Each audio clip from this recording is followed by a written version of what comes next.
જગતના તાતને મારા સત સત પ્રણામ।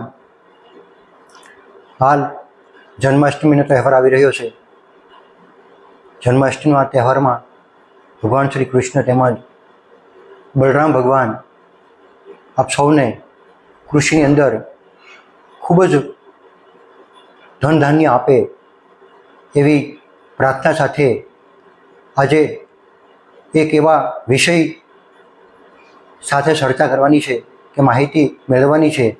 અને આજનો આપણો જે વિષય છે મગફળીના ડોડવાનો સડો, જેને અંગ્રેજી ભાષામાં પોડ રોટ તરીકે પણ ઓળખવામાં આવે છે। જ્યારે ઘણા એરિયાની અંદર ખેડૂતો પોતાની લોકલ ભાષાની અંદર ચિકનગુનિયાના રોગ તરીકે પણ ઓળખે છે। જે પોપટા સડી જવાનો પ્રશ્ન છે એ મગફળીમાં સામાન્ય રીતે જ્યારે મગફળી 60, 70 કે 75 દિવસની થાય અને પોપટાનો વિકાસ થતો હોય એ સમયે, ડોડવાનો વિકાસ થતો હોય એ સમયે આ રોગ છે એ આક્રમણ કરતો હોય છે। ખેડૂત મિત્રો, આ રોગની ઓળખવા માટે હંમેશા જ્યારે પણ તમે વાડીએ ખેતરે આંટો મારવા જાઓ ત્યારે 70 દિવસની આજુબાજુની મગફળી થઈ હોય ત્યારે છોડ ખેંચી અને આપણે જે ડોડવા બંધાય છે, જે સફેદ કલરના છે, એનું નિરીક્ષણ કરવાનું છે। ઘણી વખત આ ડોડવા ઉપર પીળા ધાબા જોવા મળે, ઘણી વખત લાલ ધાબા જોવા મળે, ઘણી વખત ઘેરા બદામી રંગના પણ ચાઠા એટલે કે ડાઘ પડતા હોય છે, અથવા તો રાખોડી રંગ અને ઘણી વખત વધારે વિકાસ થયો હોય ફૂગનો તો કાળા રંગના જે ટપકા ડાઘ જોવા મળે છે એ આ મગફળીના ડોડવાનો સડો એ રોગ તરીકે આપણે ઓળખી શકીએ છીએ, એનું નિદાન કરી શકીએ છીએ। હવે આ ડોડવા છે એને જે શીંગો છે એમાં એ નરમ હોય છે, એમાં ઘણી વખત પાણી ભરાઈ ગયેલું હોય એવું હોય છે, અને જો એને દબાવીએ તો એમાંથી પાણી નીકળે એ એટલું બધું દુર્ગંધ મારતું હોય છે કે આપણને એની દુર્ગંધ ગમે નહીં। તો આવા લક્ષણો જો જોવા મળે તો આપણે સમજી લેવાનું કે આ મગફળીના ડોડવાનો સડો દાખલ થઈ ચૂક્યો છે।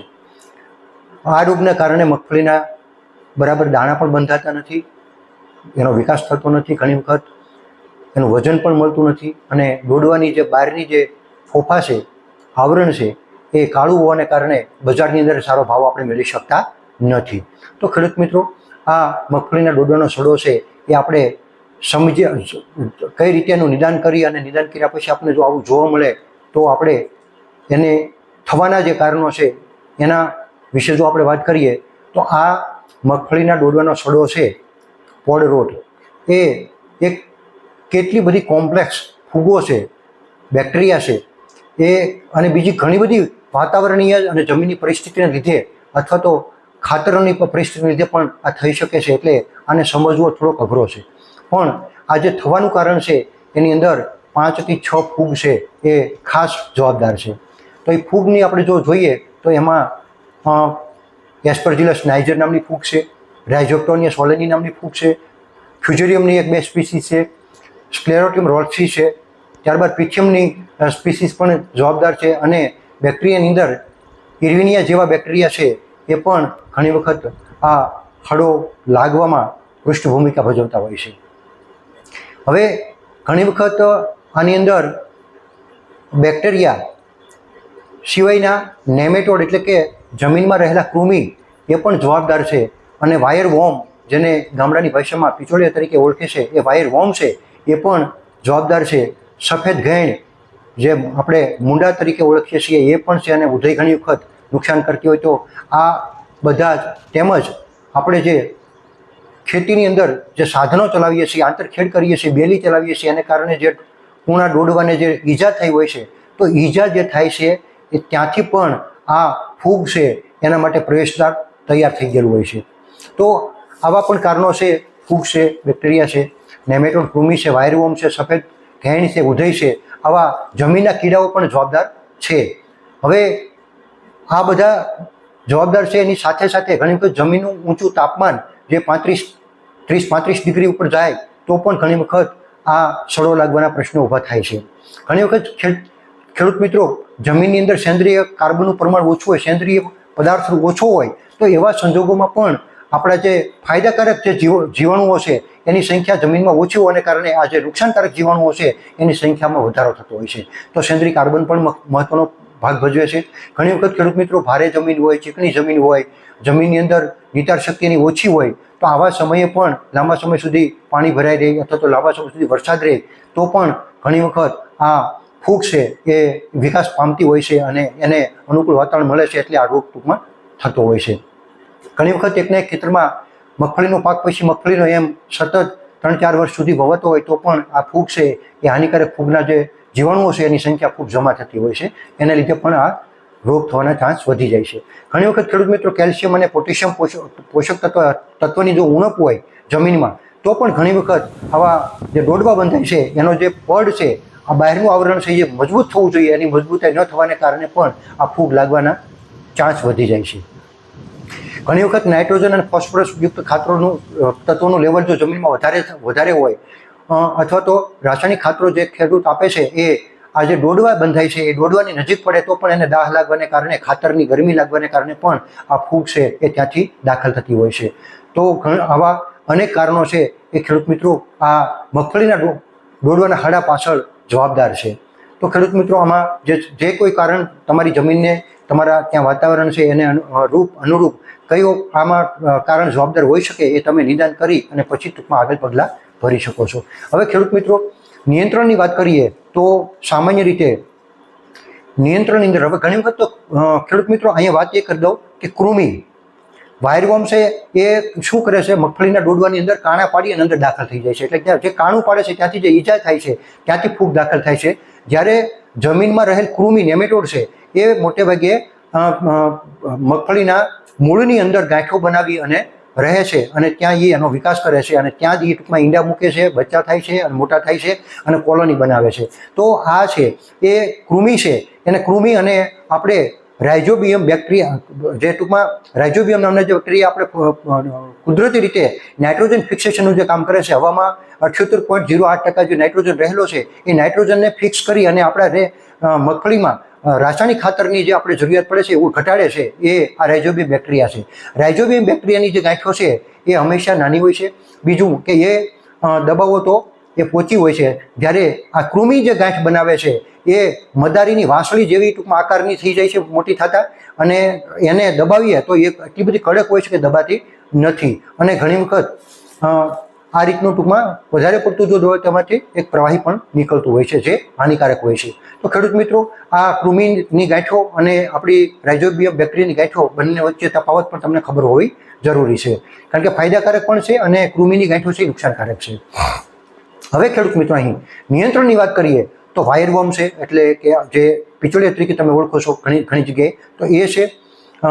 ઘણી વખત આ મગફળીના ડોડવાના હાડાને લોકલ ભાષાની અંદર ગામડામાં અમુક વિસ્તારમાં એને ચિકનગુનિયાના રોગ તરીકે પણ ઓળખે છે. તો ખેડૂત મિત્રો આના નિયંત્રણ માટે આપણે જો વાત કરીએ તો વાયરવોર્મનું નિયંત્રણ, ત્યારબાદ કૃમિનું નિયંત્રણ એટલે કે નેમેટોડનું નિયંત્રણ, તેમજ સફેદ ઘેણ ઉધઈના નિયંત્રણ માટે જૈવિક નિયંત્રણના પગલાં છે એ ખૂબ આશીર્વાદરૂપ છે, કારણ કે જૈવિક નિયંત્રણ માટેના જે પગલાં છે એ લાંબા ગાળા સુધી આપણને ફાયદો કરે છે. બીજું કે એ બિન હાનિકારક હોય છે, જમીન અને વાતાવરણનું પ્રદૂષણ વધારતા નથી, તો એ માનવ આરોગ્ય માટે પણ ઉત્તમ છે. તો ખેડૂત મિત્રો આ જૈવિક પગલાંની વાત કરીએ તો વાયરવોર્મના નિયંત્રણ માટે આપણે જો કહીએ તો EPN આજે બજારની અંદર એન્ટોમો પેથોજેનિક જે નેમેટોડ જે છે એ પણ એક જમીનમાંથી ટૂંકમાં આપણા આ ફાયદાકારક જે ટૂંકમાં જીવાણુઓ છે એ નુકસાનકારક જીવાણુઓને ઉપર, એટલે કે જીવો જીવે છે ભોજનમ, આ ટૂંકમાં જે કુદરતની કડી છે એ મુજબ કામ કરતા હોય છે. તો EPN છે, એન્ટોમો પેથોજેનિક જે નેમેટોડ છે એ વાયરવોર્મના નિયંત્રણ માટે, ત્યારબાદ વ્હાઇટ ગ્રોના નિયંત્રણ માટે, ત્યારબાદ કૃમિના નિયંત્રણ માટે તેમજ ઉધઈના નિયંત્રણ માટે ખૂબ જ આશીર્વાદરૂપ છે.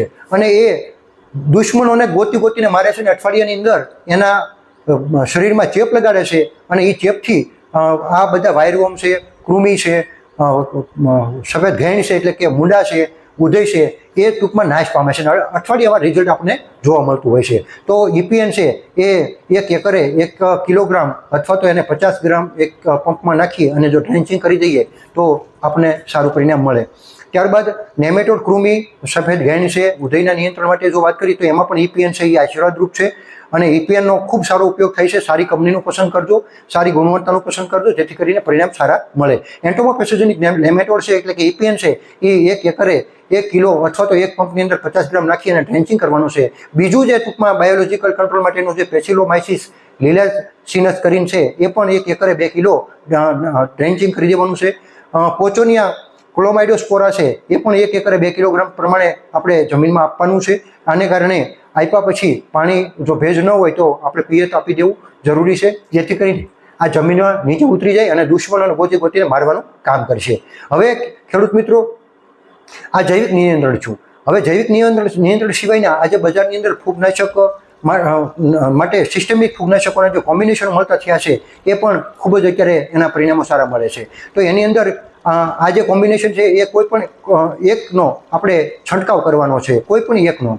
હવે પહેલું છે એઝોસ્ટ્રોબિન 18.2% વત્તા ડાયફેનાકોનાઝોલ કરીને 11.4% જે SCના રૂપની અંદર મળે છે એ 15 ml એક પંપની અંદર નાખી અને છંટકાવ કરવાનો છે.